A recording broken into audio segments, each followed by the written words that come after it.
Bonjour et bienvenue sur la chaîne du chasseur d'étoiles de midi, chaîne de réflexion et d'humour sur les 12 coups de midi. Alors d'après Jean-Luc Reichmann, c'était la journée du sport. Le maître de midi, donc 15 000 euros à son compteur. Margot n'était plus là. Ben ouais, donc elle était venue juste voilà, pour faire une séquence, comme on dit. J'espère qu'ils lui ont fait un cadeau puisqu'elle est restée une journée de plus. Au coup d'envoi, la première question: à quel peintre doit-on la série d'étoiles appelée Nymphéa? Donc bien sûr, c'était Claude Monet. Monet. Bon, passons. Après, donc vous aviez Clémence qui était venue avec son papa. Alors c'est super rigolo parce que son papa était derrière, vous voyez, mais que la maman était en visio, donc c'était super rigolo. Donc la question pour Clémence. Alors qu'il se rend souvent à New York, pourquoi Soprano n'a jamais visité la Statue de la Liberté? Eh bien, il a peur des statues, ça fait super bizarre. C'est vrai que la Statue de la Liberté, quand on est dedans, ça fait super bizarre quand même, hein.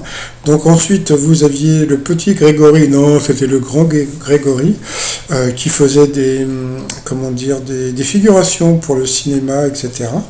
Donc, bon, il a demandé même à Jean-Luc Reichmann, donc, mais bon, comme il est de Boulogne-sur-Mer, donc c'est pas évident, qui était venu avec ses parents, donc les parents du petit Grégory. Donc, justement, en parlant du petit Grégory, c'est un petit garçon qui a posé la question, donc voilà, c'est une nouveauté dans le jeu. Alors, quel est le nom du tout premier Pokémon? Donc il a dit l'autre, eh bien c'était Rhinophéros. Après, donc vous aviez Pierre qui roule Namas Pamous qui était venu. Alors je crois qu'il était, comment on appelle ça, je sais plus, donc il fait ce truc de régime. Moi j'ai commencé à faire ce qu'on appelle le régime séquentiel, c'est-à-dire c'est un peu comme le ramadan, sauf c'est juste 16 heures, et je vous dis, je l'ai fait 2 jours, j'ai trop faim. Voilà. Donc, alors, il était venu avec Mathias, son meilleur ami. Alors, pour acheter des produits en vrac, vers quel type de magasin les consommateurs se tournent-ils principalement? Donc, c'était les grandes et moyennes surfaces. Donc voilà, ou sinon, vous faites comme moi, des fois, faites la fin des marchés, ils vous filent une tonne de trucs. J'aurais dû filmer ce qui m'est arrivé dimanche dernier. Il y a des mecs qui donnaient des plateaux de fraises, puisque comme c'était le dernier jour. Donc il a donné plein de plateaux à des assos, j'ai trouvé ça génial. Alors, de quel pays est originaire le chien appelé Yorkshire? Donc, bien sûr, c'était du Royaume-Uni, puisque c'était une province anglaise.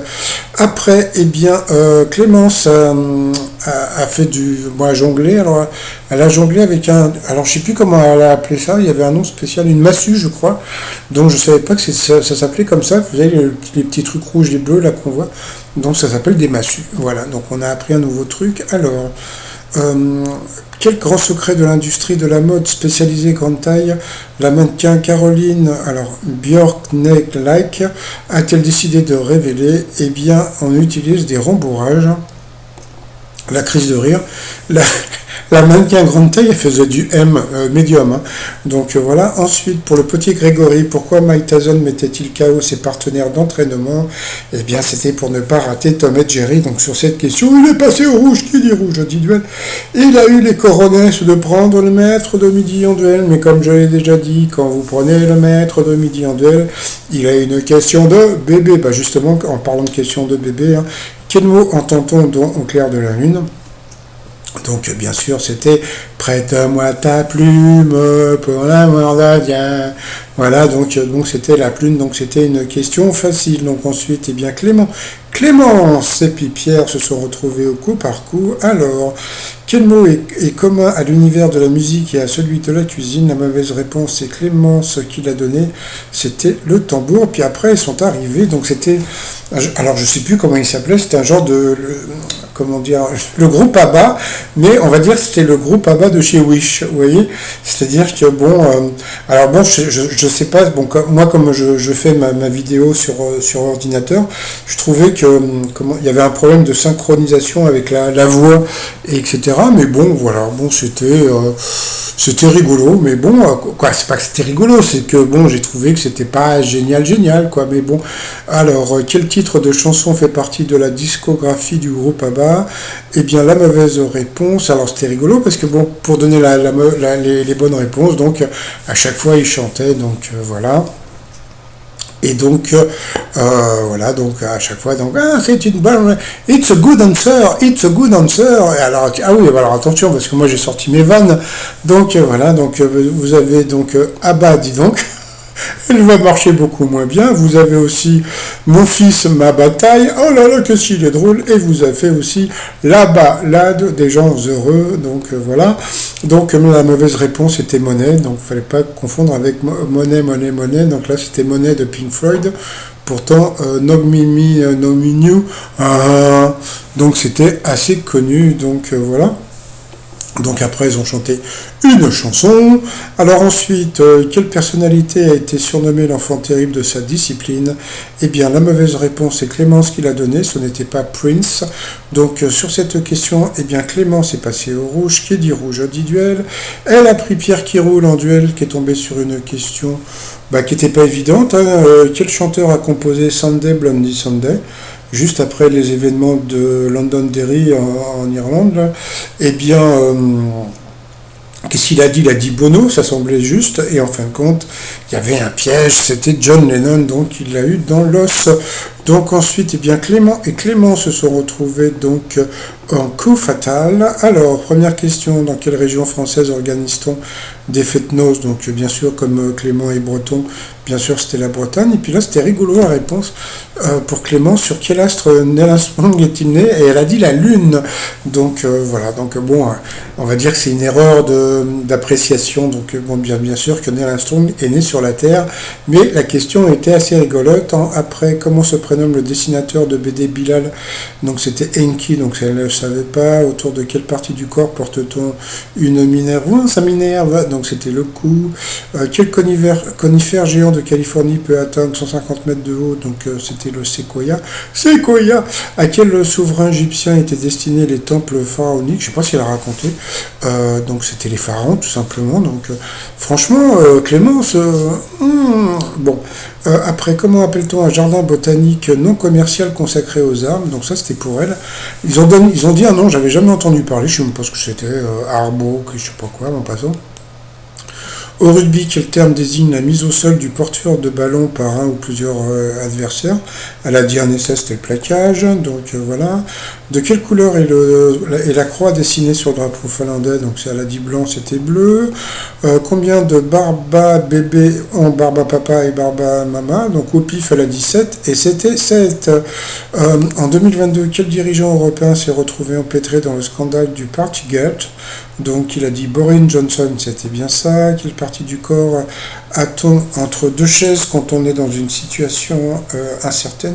Tiens, j'ai fait un t-shirt là-dessus, c'est le cul entre deux chaises. Quelle partie du corps a-t-on entre... ça j'ai déjà posé la question, pardon. Quel est le plus grand chiffre que l'on peut trouver dans une grille classique de Sudoku? C'était 9. Bravo quand même pour Clément quand même, parce que bon, je sais pas s'il a dit au pif, mais bon. Comment appelle-t-on les lanières tenues par le cavalier pour diriger sa monture? Donc bien sûr, les brides abattues. Quel terme désigne une substance dissoute dans un solvant? Je ne sais plus ce que c'était comme réponse. Quel personnage de jeu vidéo rond et jaune comme un citron mange des fantômes? Donc ça c'était pour lui, c'était Pac-Man. Et puis à la fin, en 91, qui se balançait en sifflant comme un oiseau dans la pub Coco, l'esprit de Chanel? Je crois que c'était Vanessa Paradis. Donc comme on a pu voir, donc bon. Mais pourtant, regardez, lui il avait que 24 secondes. Je pense que si elle avait moins déconné, franchement Clémence, si elle avait été beaucoup plus concentrée, il y avait plein de questions, plein de réponses elle aurait pu avoir. Mais bon, tant pis pour elle. Après, par rapport au coup de maître. Quel signe astrologique chinois est parfois appelé lièvre? Donc ça semblait évident, donc c'était le lapin. Ensuite, qui est la maman de Mabel Ray Willis, la fille de Bruce Willis? Ça c'est rigolo parce que bon, comme c'est d'actualité un peu Bruce Willis, et puis bon, comme ça a été tourné il y a plus de 2 semaines maintenant, donc ils n'ont pas pu en parler. Je pensais que peut-être que Jean-Luc Reichmann aurait pu faire un petit rajout, il l'a pas fait, donc c'était Emma Hemming, donc il a perdu une étoile et un zéro. Qui fut l'invité de l'ultime numéro de l'émission 7 sur 7? Bah, il ne savait pas du tout, il ne connaissait même pas l'émission. Donc au pif, il a dit Anne Sinclair, donc ça a marché au pif. Donc voilà. Ensuite, qui fut là? Bah, ça c'était fait encore. Et à la fin, quelle est l'unité de mesure de la radioactivité?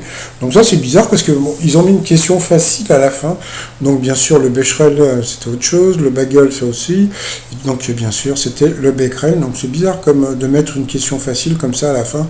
En général ils font le contraire, mais bon. Donc voilà, donc il a gagné 2000 euros, ça lui fait 1000 balles dans la poche. Par rapport à l'étoile mystérieuse, et ben voilà, donc le fameux perroquet dont je vous parlais depuis plusieurs jours est sorti, hein, donc voilà. Donc je remercie la personne qui m'avait envoyé donc le perroquet. Donc moi je vais rester sur le personnage, bon, comme c'est un perroquet bleu, je vais rester sur le personnage de Rio 2, hein, donc dont la voix française était Laurent Deutsch. Donc voilà, donc c'est pour ça que vous avez le perroquet, parce qu'il y a sûrement une histoire de voix de personnage. Alors est-ce que c'est Laurent Deutsch ou quelqu'un d'autre, on verra bien. T-shirt du jour, pour toutes les personnes qui ne vont pas voter dimanche, c'est le t-shirt de l'abstentionniste. Et puis, comme mon site s'appelle Trop Mignon, le t-shirt Trop Mignon sur le site trotsmignon.com. Et puis sinon, voilà, moi je le trouve sympa. Hein. Je sais pas pourquoi il y a des gens qui l'aiment pas. Donc je trouve qu'il n'est pas très imbu de sa personne, comme disent certains. Mais bon, c'est de toute façon avec les internautes. Hein.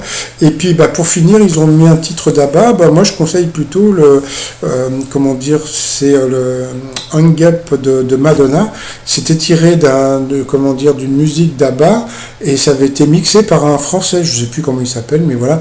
Donc c'était Bon, allez, je vous souhaite une bonne journée, je vous dis à demain, portez-vous bien, bye bye.